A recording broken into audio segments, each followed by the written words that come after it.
Welcome back. We're joined over the phone by Dr. Mohamad Farid, a member of the Egyptian Senate. Good afternoon to you, sir. Good afternoon to you and to all the viewers. Thank you so much for joining us, sir. Thank you for having me. Yeah. Can you tell us a bit about what do you think of the U.S. elections right now? The race is very close, and they're basically fighting over one or two states left. How do you see the outcome, or do you think the outcome will be, for instance? Well, nobody can for sure say how the outcome will be. As you see, almost an hour ago, the state of Michigan was a red state. Now it's flipped to blue. It's blue, yes. So actually, nobody knows exactly how it goes, and this is actually one of the thrills of the elections and democracy. Frankly, we have to wait till all the votes are counted, and then we can tell. But any predictions now, it would be very inaccurate. Do you think, sir, that the COVID-19 pandemic affected the elections in terms of voters, the way they felt leading either Republican or Democrat, depending on what they thought the administration did or handled the pandemic? Well, I presume there's two major impacts for the pandemic. First of all, the way the current administration handled the crisis. Yes. And the other thing is the impact directly on the voting process. As you see, there is an unprecedented number of voters, voted by mail. Yes. And did an early vote. So this is actually this would be something new, and probably would affect the upcoming elections everywhere. When it comes to the early voting and voting by mail. Yes. Which brings us to the next idea of voting by mail. Like you said, it's unprecedented and it's just never happened. Do you think this will be the norm in the U.S. in the future? And do you think this could be a predictor of what may happen? Well, actually, I presume definitely there will be a large share of voting by mail will happen in the upcoming elections. But how it will go, how it will be the new normal, actually, it's still too early to tell, Yes. But definitely, this is a change. This is a major change we're witnessing. The magnitude of it, we cannot tell for now. Yes. Egypt is a strategic partner for the U.S. and has been for several decades. And generally speaking, the relationship is stable.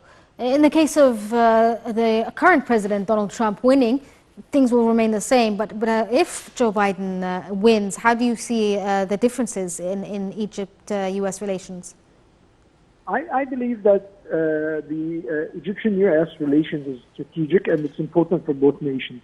Yes. Egypt is a sovereign state. We are a sovereign state. We have our own sovereign decisions, and these are the basics of this relationship. That it's between two equal partners, between two sovereign states.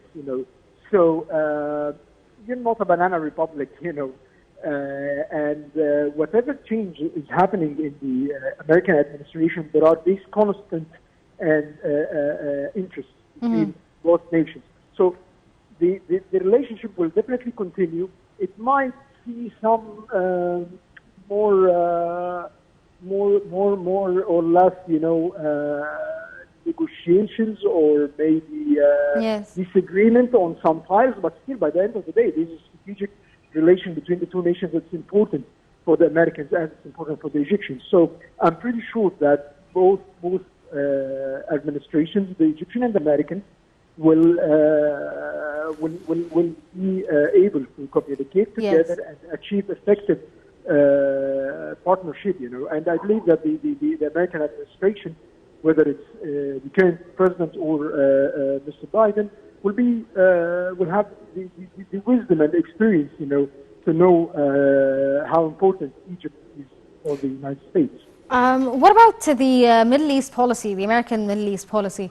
If Joe Biden wins, does this mean that there will be change, for instance, in the Palestinian file, the Libyan file, or Syria? Definitely we'll see some changes, but still, yet again, not that major changes. The politics of the Middle East, as it's changing, but still it has this basics and constant factors there. So I can tell that there will be a major shift, or a major change. Maybe some breakthrough happens, in some files, when it comes to the peace process between the Palestinians and Israelis, the coalition against Iran, there might be some breakthrough there, but it will not be a major shift, or a major change. Okay, Dr. Mohamad Farid, a member of the Egyptian Senate, thank you so much for joining us over the phone.